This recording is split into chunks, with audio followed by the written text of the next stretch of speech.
Hello students, you are welcome to my online teaching classes. I am Shishpal Chauhan. Today the question under discussion is negative capability in Keats poetry. I hope you will be benefited from this discussion. The excellence of any art is its intensity. It's the artist's involvement in the object of his art. It makes all disagreeables evaporate from their being in close relationship with beauty and truth. This intensity was found in William Shakespeare. He could achieve negative capability in his works because he had no identity, no self to love one and hate another. It means that when a poet or an artist becomes completely detached from his self while writing or making a piece of art, the state of negative capability is achieved by him. In this state, one rises above self assertion. At first sight, the doctrine appears anti intellectual. But it's not so. By the experience of negative capability, the writer gets rich experiences, largeness, and comparison. The aim is to achieve negation of self, which was Shakespeare's great quality. In the midst of terrible sufferings, one attains objectivity. We are able to compromise with misery through an understanding of its true nature. One identifies oneself with the subject of one's poetry or art. Shakespeare could enter the personality of Lear in his madness or in the personality of the clown in his fun fury. That quality of Shakespeare made his drama great. In a significant statement, Keats once said, "What shocks the virtuous philosopher delights the chameleon poet." Like Shakespeare, Keats also wanted to accept life and its world in its full variety. He wanted to accept all things in all moods, from loathing and disgust to exaltation and serenity. He wanted to realize the principle that beauty is truth and truth beauty. Thus, Keats' negative capability is closely related to the ability to perceive beauty. The poet has a character of a chameleon. He can feel delighted in the creation of both Iago and Imogen. The reader is made to perceive beauty in both suffering and ugliness. Anything seen or felt with intensity has to be beautiful and true because of that intensity. Keats was able to achieve the quality of negative capability through the combined work of his senses and mind. Sensations and thoughts separately mean nothing, as joys and sorrows mean nothing in separation. Welcome joy and welcome sorrow. Come today and come tomorrow. I do love you both together. This is from Fragment.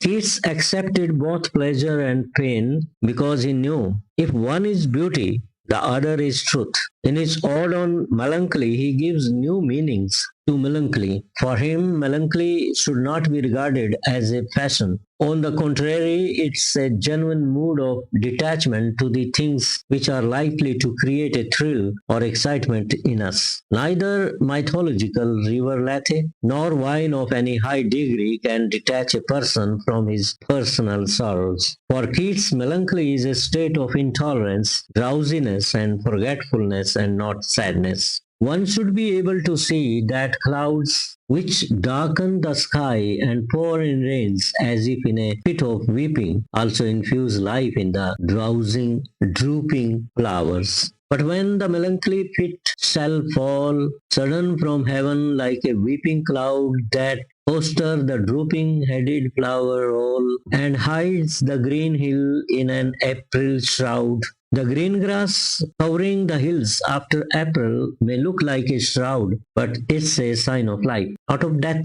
Thus, a poet who negates self and has no identity can see death where other finds life and vice versa. He asks to have our fill of sorrow in the company of beautiful things in a morning rose, the play of sunlight on retreating sea waves, the short stay of sound-shaped ponies, and the fit of anger of the mistress. In the third stanza, Keats says that melancholy dwells with beauty, beauty that must die. The dying flower is alone beautiful because beautiful, but the detached person persons can see this beauty. So the poem is the best example of Keats' negative capability. In the Ode to Autumn, again, Keats points out that if songs of spring are over, only a man with fixed identity will regret. Not the poet, not Keats, for he has no self, so he can be happy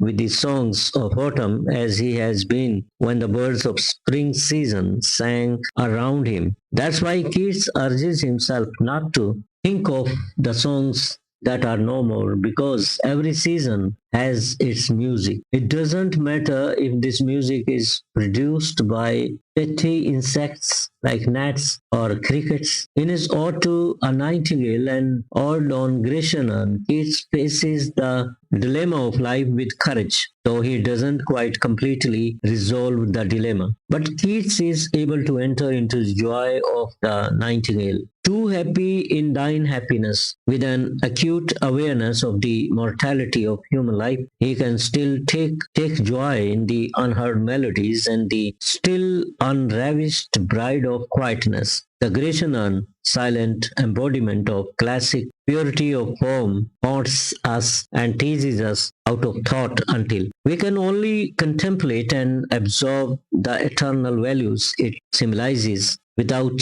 any veritable reaching out after fact and reason. Finally, we can say that Keats accepted both pleasure and pain because he thought if one is beauty, the other is truth. He accepts life as a whole with its pains and pleasures, joys and sorrows. This acceptance is possible if one has no fixed identity, that is, if one possesses the negative capability. Together, life and death and pleasures and pains are creative. Thus, this is what it means to be capable of living in uncertainties. Students, thank you very much for listening to me, and please subscribe to my channel if you are watching this discussion on YouTube at the rate Shishpal Chauhan. Thank you very much.